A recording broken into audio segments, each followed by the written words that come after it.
நாம் கடந்த வாரத்துல ஆண்டுடைய நாமம் என்ன நாம் பார்த்தோம். எல்லோரும் கேட்கிறாங்க, உங்க நாமம் என்ன? யாக்கோபு கேட்ட, ஆண்டவரே உங்க நாமம் என்னன்னு சொல்லும்போது ஆண்டவர் சொன்னாரு, நீ யார் பேரையா கேட்கிற, நான் 3 பேரை மாத்திரன்னு சொல்லி யாக்கோபுடைய பேரை மாற்றினான். மோசே கேட்கிறான், ஆண்டவரே உங்க பேரை என்று சொல்லும் போது ஆண்டவர் சொன்னார், நான் இருக்கிறவராகவே இருக்கிறேன். ஆண்டவருக்கு யாருக்குமே அவருடைய பேரை வெளிப்படுத்தவில்லை, அவருடைய செயல்பாடுகளுடைய பெயர் தான் வெளிப்படுத்தினார். சர்வவல்லமை உள்ளவர், குணமாக்குறவர், அதெல்லாம் அவருடைய செயலை குறித்து வெளிப்படுத்துகிறதான பெயர்கள்.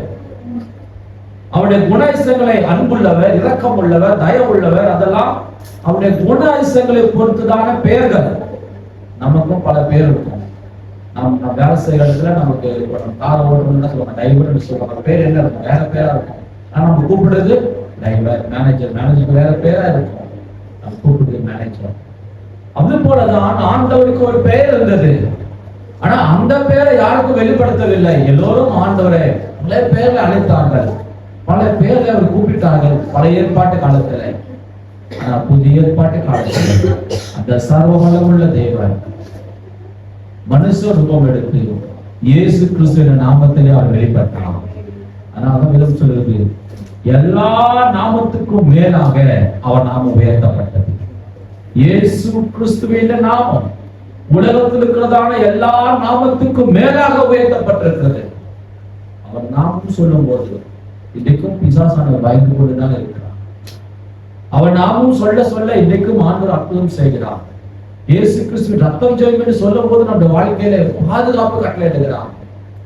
அந்த வெளியேற பெற்ற நாமத்தை உச்சரிக்கும்படியாக, அந்த நாமத்தை பயன்படுத்தும்படியாக தேவன் உங்களுக்கும் எனக்கும் அவர் கிருபை தந்திருக்கிறார். மேலான நாமத்தை கொடுத்திருக்கிறார். ஹல்லேலூயா. ஆகவே அவர் நாமத்தை உயர்த்துவோம், இயேசுவின் நாமத்தை உயர்த்துவோம், இயேசுவின் நாமத்தை பறைசாற்றுவோம், அவருடைய நாமத்தை பிறகு சொல்லுவோம். அவர் நாமத்தை சொல்ல சொல்ல நம்முடைய வாழ்க்கையில ஆண்டவர் உயர்வையும் மேன்மை கொடுக்க அவர் வல்லமையுள்ளவராயிருக்கிறார்.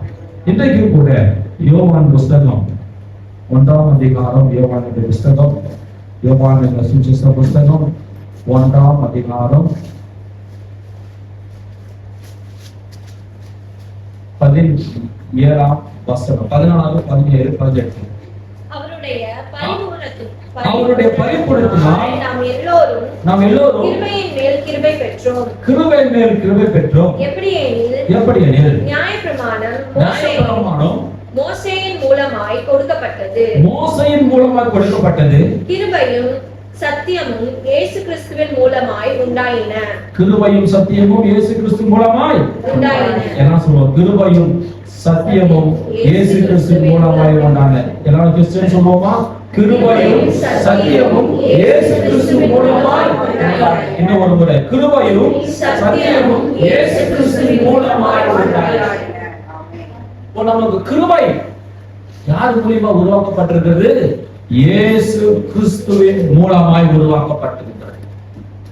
பழைய ஏற்பாட்டு காலத்துல அந்த இஸ்ரவேல் மக்கள், ஆபிரகாமுடைய சந்ததி, தேவனால் தெரிந்து கொள்ளப்பட்ட சந்ததி, எகிப்திலே அடிமையாக இருக்கும் போது ஆண்டவர் மோசேயை தெரிந்து கொண்டு அந்த மக்களை விடுவித்தார். அது பழைய ஏற்பாட்டு காலத்துல. புதிய ஏற்பாட்டு காலத்துல உலக மக்களுக்கு முழுவதுமாய் அடிமைத்தனத்திலிருந்து விடுவிக்கும்படியாக இயேசு கிறிஸ்து வந்தார். மோசே எதற்காக வந்தார்? ஒரு கூட்ட மக்களுக்காக, ஒரு ஜாதிகளுக்காக, ஒரு தேசத்துக்கு மாத்திரம் மோசே வந்தார். பழைய ஏற்பாட்டு காலத்தில், ஆதி காலத்தில் ஆண்டவர் ஒரு சிலர் மாத்திரம் தெரிந்து கொண்டார். ஆபிரகாமை தெரிந்து கொண்டார், ஆபிரகாம் சந்ததியை தெரிந்து கொண்டார். மற்ற எல்லா மனிதர்களும் சாதாரண மனிதர்களாக இருந்தார்கள். ஆனால் தேவனுடைய பிள்ளைகள் என்று ஒரு குறிப்பிட்ட ஜாதி மாத்திரமே இருந்தது, குறிப்பிட்ட மக்கள் மாத்திரமே இருந்தது, குறிப்பிட்ட இனம் மாத்திரமே இருந்தது. அதுக்காக தான் மோசே வந்தார், அந்த மக்கள் விடுவித்தார். அவர் எல்லாம் சட்டங்களை உருவாக்கி கொடுத்தார். மோசே என்ன பண்ணாரு? அந்த மக்களுக்கு சட்டங்களை உருவாக்கி கொடுத்தார். மக்களுக்கு தான் இஷ்டம் போல வாழ்ந்து கொண்டிருந்தார்கள், கடவுளுக்கு பயப்படாமல் வாழ்ந்து கொண்டிருந்தார்கள். ஒரு குறிப்பிட்ட மக்களுக்காக சட்டத்தை உருவாக்கினார். இந்த பாவம் செய்தால் இந்த தண்டனை, இந்த நன்மை செய்தால் இப்படிப்பட்டதான காரியங்கள், குடும்பம் எப்படி நடத்த வேண்டும், பிள்ளைகள் எப்படி வாழ வைக்க வேண்டும், மிருக ஜீவனை எப்படி பராமரிக்க வேண்டும், எந்த தவறுக்கு எந்த சட்டங்கள் என்று எழுதி கொடுத்தவர் மோசே. மோசே பிரகாரம் நியாயப்பிரமாணம் உருவாக்கப்பட்டது. மனிதர்கள் நியாயப்பிரமாணத்தை கை கொண்டால் போதும், அவ்வளவுதான். சட்டங்களை ஃபாலோ பண்ணால் போதும், அவ்வளவுதான் இருந்தது பழைய ஏற்பாட்டு காலத்துல. இன்னைக்கும் நம்ம எல்லாம் என்ன பண்றோம்? சட்டங்களை ஃபாலோ பண்ணா போதும் நினைக்கிறோம். சட்டங்கள் இருக்கிறது, அரசாங்க சட்டத்தை ஃபாலோ பண்ணாலே நம்மளுக்கு பிரச்சனை கிடையாது. இப்படிப்பட்டதான சட்டம் வரும்போது மக்களுக்கு சட்டத்தை மாத்திரம் வைத்தார்கள். தாய் தாப்பானுக்கு என்ன செய்யணுமோ அதை மட்டும் செஞ்சாங்க, அவ்வளவுதான். சட்டம் என்ன சொல்லுது? தாய் தாப்பானுக்கு இது கொடுக்கணும், அதை கொடுக்கணும், அதோட அவ்வளவுதான். மற்றதெல்லாம் சொல்லல. சட்டம் அன்பு செலுத்தணும், இதற்காக செலுத்தணும் சொல்லல. தாய் தாப்பானுக்கு இது கொடுக்க சொன்னாங்க, நான் கொடுத்துட்டேன். மோசே பிரகாரம் கொடுக்கப்பட்ட சட்டங்கள் மனிதனுடைய வாழ்க்கையில பயபக்தியை உருவாக்கியதை தவிர அன்பையும் நேசத்தையும் உருவாக்கவில்லை. எல்லா மனிதர்களும் கடமைக்காக வாழ்ந்துகளாய் மாறப்பட்டார்கள். எல்லாம் கடமையாக செய்யப்பட்டது. இன்னைக்கும் அநேக பேர் கடமைக்காக வாழ்ந்து கொண்டிருப்பார்கள், கடமைக்காக ஊழியத்துக்கு வருவார்கள், கடமைக்காக சபைக்கு வருவார்கள், கடமைக்காக குடும்பத்தை நடத்துவார்கள். அநேக பேர் கடமைக்காகவே குடும்பத்தை நடத்த அநேக குடும்பங்கள் இருக்கிறது. ஏதோ மனைவியை பராமரிக்கணும், ஏதோ பிள்ளைகளை படிக்க வைக்கணும், ஏதோ வாழணும், இல்ல அது கடமை இல்லை. கடமையா நாம் செய்யக்கூடாது. ஹல்லேலூயா. மனதார மனப்பூர்வமாக அன்பாக உற்சாகமாக ஏக்கமாக பரிபூர்ணமாக எதை செய்தாலும் நாம் மகிழ்ச்சியாக செய்ய வேண்டும். ஹல்லேலூயா. பழைய ஏற்பாடு காலத்துல மகிழ்ச்சியெல்லாம் இல்ல. சட்டங்களை செய்தார்கள், சட்டங்களை கடைபிடித்தார்கள். யாரும் நம்மளை குறை சொல்லக்கூடாது, யாரும் நம்மளை கேள்வி கேட்க கூடாது. அதனால மனிதர்கள் எல்லாம் செஞ்சாங்க. மோசே பிரகாரமாக நியாயப்பிரமாணம் உருவாக்கப்பட்டது, எல்லாம் செஞ்சாங்க. மக்கள் எல்லாம் ஒருமுகப்படுத்தினாங்க. ஆலயங்கள் உருவாக்கப்பட்டது, சபைகள் உருவாக்கப்பட்டது. அந்த ஆலயம் இருந்தது, அந்த ஆலயத்துல யாருமே உள்ள வரவே முடியாது. ஆண்டவர் மோசேக்கு சொன்னார், இப்படியாக ஆலயத்தை கட்ட வேண்டும், இப்படியாக செய்ய வேண்டும் என்று. ஆசரிப்பு கூடாரம் இருந்தது. தாவீதுக்கு ஆண்டவர் வெளிப்படுத்தினார். சாலமோன் தேவாலயத்தை கட்டினார். ஆனா யாருமே உள்ள வர முடியாது. குறிப்பிட்ட ஜாதி மாத்திரம் வர முடியும், குறிப்பிட்ட இனம் மாத்திரம் வர முடியும், குறிப்பிட்ட மனிதர்கள் மாத்திரம் வர முடியும். அதுவும் உள்ள வர்றது ரொம்ப கஷ்டம். அதுக்கு முன்பதாக அதுக்கப்புறம் சபைக்கு வர்றது ரொம்ப கஷ்டம். அதுக்கப்புறம் பலிபீடத்துக்கு வர்றது ரொம்ப கஷ்டமா இருந்தது. இந்த பலிபீடத்தை வர்றதுக்கு இவ்வளவு மாத்திரம் தான், இந்த படிச்சிருக்கணும், இவ்வளவு இதுவா இருக்கணும், எல்லாம் இருந்தது. இந்த ஜாதியில பிறந்திருக்கணும், இந்த கோத்திரத்துல பிறந்திருக்கணும், இவங்க தகப்பனார் இப்படி இருந்திருக்கணும். எல்லாம் மோசே மூலமா உருவாக்கப்பட்டது. ஆதி காலத்துல சாதாரண மனிதர்கள் மனிதனாகவே இருந்தார்கள், உலக மனிதர்கள் மனிதனாகவே இருந்தார்கள். இந்த இஸ்ரவேல் மக்கள் யூதர்கள் மாத்திரமே ஆண்டவரை சேவித்தார்கள், சட்ட திட்டங்களை கடைபிடித்தார்கள். ஆனா உலகத்தில் இருக்கிற எல்லா மனிதர்களும் ஒரு சாதாரண ஒரு மனிதனாக கடமைக்காக வாழ்ந்து கொண்டிருந்த மனிதனாக வாழ்ந்து கொண்டிருந்தார்கள். இயேசு கிறிஸ்து இந்த பூமிக்கு வந்தார். ஆண்டவர் இந்த பூமிக்கு வரும்போதுதான் எல்லா மக்களையும் கர்த்தர் மாற்றினார். ஹல்லேலூயா. இன்னைக்கு உன்னையும் என்னையும் அவர் தகப்பனா இருக்கிறார், நீயும் நானும் பிள்ளையா இருக்கிறோம். ஹல்லேலூயா. அவர் தகப்பன் என்கிற ஒரு சத்தியத்தை கர்த்தர் உருவாக்கினார். பழைய ஏற்பாடு கடவுள் மனிதர்கள், கடவுள் அடிமை என்று இருந்தது, கடவுள் தூரமாய் இருந்தார். எல்லா மனிதர்களும் சாதாரண மனிதராக இருந்தார்கள், சாதாரணமாக இருந்தார்கள். கடவுளுக்கு அவங்க சம்பந்தமே இல்லாமல் இருந்தது. ஆனால் என்றைக்கு இயேசு கிறிஸ்து வந்தாரோ அப்பதான் கிருபை உருவாக்கப்பட்டது. அது என்ன கிருபை என்றால், அவர் தகப்பன், நீயும் நானும் அவர் பிள்ளை என்ற கிருபை கர்த்தர் கொடுத்திருக்கிறார். பெரிய கிருபை அதுதான். கடவுள் நமக்கு தகப்பனாய் மாறிவிட்டார். வானத்தையும் பூமியையும் உண்டாக்கின ஆண்டவர் உனக்கும் எனக்கு எப்படியா மாறிவிட்டார்? தகப்பனாகவே மாறிவிட்டார். பக்கத்துல பா சொல்லுங்க, இயேசு கிறிஸ்து உங்களுக்கு தகப்பனா இருக்கிறார். ஹல்லேலூயா. கடவுளே உங்களுக்கு தகப்பன். எவ்வளவு பெரிய ஒரு விசேஷமான ஒரு சார்ஜா இருக்கும். ஆதி காலத்துல சபைக்கு வர முடியாது, சபைக்குள்ளே வர முடியாது, பல சட்டங்கள் இருந்தது. ஆனால் இயேசு கிறிஸ்து அவர் வந்தது நிமித்தமாக, அவர் பிறந்தது நிமித்தமாக, அவர் மரித்தது நிமித்தமாகத்தான் இன்னைக்கு நீயும் நானும் அவர் பிள்ளையாய் மாறப்பட்டிருக்கிறோம். இதுதான் கிருபை. ஹல்லேலூயா. கிருபை என்பது என்ன? கடவுளே நமக்கு தகப்பனாய் மாறுவதுதான். அப்படிப்பட்டதான விசேஷமான கிருபையை கர்த்தர் உனக்கும் எனக்கு கொடுத்திருக்கிறார். ஆதி காலத்துல கடவுள்கள் மனிதர்கள் தூரமாய் இருந்தார்கள். மனித கடவுளை செவிக்க வேண்டும் என்றால் பல சட்டங்கள் இருந்தது, பல நடைமுறைகள் இருந்தது, பல நிலைமைகள் இருந்தது, இப்படியாக அப்படியாக மாறப்பட வேண்டும். ஆனால் இந்த காலத்துல ஒன்றுமே இல்லை.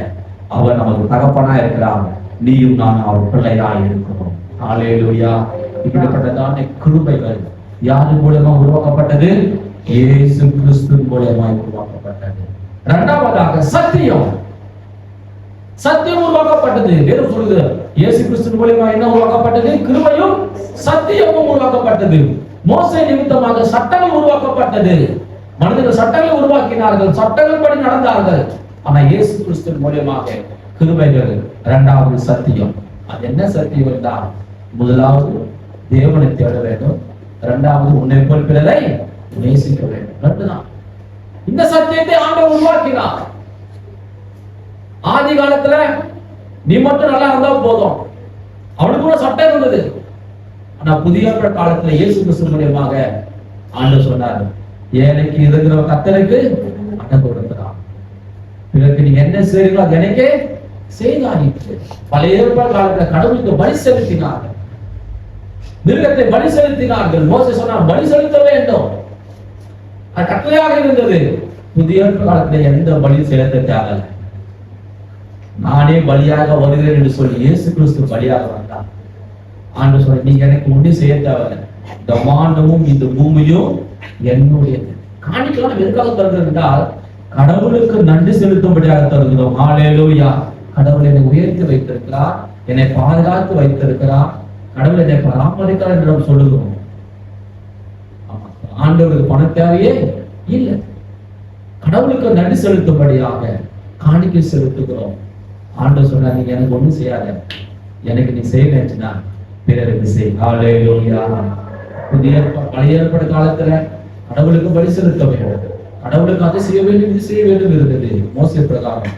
ஆனால் இயேசு கிறிஸ்து பிரகாரமாக முதலாவது கிருபை வந்தது. தூரமாய் இருந்த மனிதர்கள், கடவுளுக்கு தூரமாய் இருந்த மனிதர்களே கிருபை நிமித்தமாக, இயேசு கிறிஸ்து நிமித்தமாக அவர் தகப்பனாகவும் நம்முடைய பிள்ளையாகவும் ஒரே குடும்பமாகவும் கர்த்தர் ஒன்று கூடி சேர்த்து வைத்திருக்கிறார். ஹல்லேலூயா. இன்னைக்கு எல்லா ஜாதியாரும் இயேசு கிறிஸ்து பிள்ளைகளாக இருக்கிறோம். எல்லா மதத்தாரும், எல்லா மொழி பேசுகிறவர்களும், எல்லா தேசத்தாரும் இன்னைக்கு ஒரே இயேசுவின் பிள்ளைகளாய் மாறி இருக்கிறோம். ஹல்லேலூயா. ஆதி காலத்துல அப்படிலாம் ஒரே மொழி தான். யாரு? யூப்ரு, எபிரேயர் மொழி படித்தவர்கள் தான் கடவுள் பிள்ளைகளா இருந்தார்கள். அந்த மொழி கற்றுக் கொடுத்துதான் வேதம் இருந்தது. அந்த மொழி இருந்தவர் தான் கடவுளை துதித்து பாடினார்கள். ஆனால் இன்றைக்கு கிட்டத்தட்ட 2000 மொழிகளிலே கடவுளை துதித்து பாடுகிறார்கள். ஹல்லேலூயா. பல ஜாதி கணக்கான மனிதர்கள் இருக்கிறார்கள், பல கோத்திரங்கள் இருக்கிறது, பல மொழிகள் இருக்கிறது, பல 198 நாடுகள் இருக்கிறது. எல்லா நாடுகளும் கர்த்தர் நேசிக்கிறார். ஹல்லேலூயா. அன்றைக்கு பழைய ஏற்பாட்டு காலத்திலே ஒரே ஒரு தேசம் மாத்திரமே இருந்தது, இஸ்ரவேல் தேசத்தை மாத்திரம் ஆண்டவர் நேசித்து அவளை மட்டும் பராமரித்து அவர்களை மாத்திரம் கடவுளாக இருந்தார். ஆனா புதிய ஏற்பாட்டு காலத்திலே இயேசு கிறிஸ்து மூலமாக பிதாவாகிய ஒரே குமாரன் நிமித்தமாக இன்னைக்கு உன்னையும் என்னையும் அவர் பிள்ளைகளாய் கர்த்தர் நம்மளை மாற்றி வைத்திருக்கிறார். அவர் நமக்கு தகப்பனாய் இருக்கிறார், நாம் அவருடைய பிள்ளையாய் இருக்கிறோம். நாம் நம்முடைய தகப்பனார் தாயார் எந்த கோத்திரமா இருந்தாலும், எந்த ஜாதியா இருந்தாலும், எந்த மதமா இருந்தாலும், ஆனால் இன்றைக்கு உன்னையும் என்னையும் அவர் பிள்ளையாய் கர்த்தர் மாற்றி வைத்திருக்கிறார். ஹல்லேலூயா. இதுதான் கிருபை. ஹல்லேலூயா. இந்த கிருபை எப்படி வந்தது? இயேசு கிறிஸ்துவின் மூலமாக வந்தது. அந்த கிருபையை நாம் நினைக்கும் போது, அந்த கிருபையை நாம் போற்றும் போது அவர் நம்மளை ஆஸ்வதிக்க வல்லவராயிருக்கிறார். இரண்டாவதாக சத்தியம். வேதம் எழுதப்பட்டிருக்கிற சத்தியத்தின்படி நாம் நடக்க வேண்டும். வேதத்தின்படி நாம் நடக்கும் போதுதான் நம்முடைய வாழ்க்கை மாறப்பட வேண்டும். வேதத்தினுடைய சத்தியம் என்ன சொல்றது? ஒழுக்கம், பயபக்தி, கீழ்ப்படிதல், இதெல்லாம் ஆண்டவர் நம்மளுக்கு சொல்லி கொடுத்திருக்கிறார். மத்தேயு எழுதின புத்தகத்துல 5ஆம் அதிகாரத்துல எழுதப்பட்டிருக்கு. ஆண்டவருடைய போதனைகள் ரொம்ப ரொம்ப சாதாரணமான போதனைகளா இருக்குது, பெரிய போதனைகளா இல்ல. மனிதனால் செய்ய முடியாத கட்டளைகள் ஒண்ணுமே அவர் கொடுக்கல இல்ல. நம்மளால என்ன செய்ய முடியுமோ அதுதான் கர்த்தர் கட்டளையா கொடுத்திருக்கிறார். உன்னால என்ன செய்ய முடியுமோ ஆண்டவர் அதுதான் சொல்லி இருக்கிறார். உன்னால முடியாத நீ செய்ய வேண்டிய என்ற அவசியமே இல்ல. உன்னால என்ன செய்ய முடியும்? உன்னால என்ன கொடுக்க முடியும்? உன்னால நீ கடவுளுக்காக என்ன செய்ய முடியும் அதுதான் செய்ய வேண்டும் என்று ஆண்டவர் விரும்புகிறார். உன் தகுதிக்கு மேல ஒண்ணு செய்ய வேண்டிய அவசியம் இல்லை. உள்ளத்தை அறிந்திருக்கிற தேவனா இருக்கிறார். சத்தியம் என்ன? நான் ஒருவரே கர்த்தர் என்று சொல்லுகிறார். இயேசு கிறிஸ்து ஒருவரே மெய்யான தேவன் என்பதுதான் ஒரு சத்தியம். பரிசுத்த ஆவியானவர் நம்மை தேற்றுகிறார், நம்மை வழிநடத்துகிறார் என்பது சத்தியம். அவர் மீண்டும் வரப்போகிறார் என்பது சத்தியம்.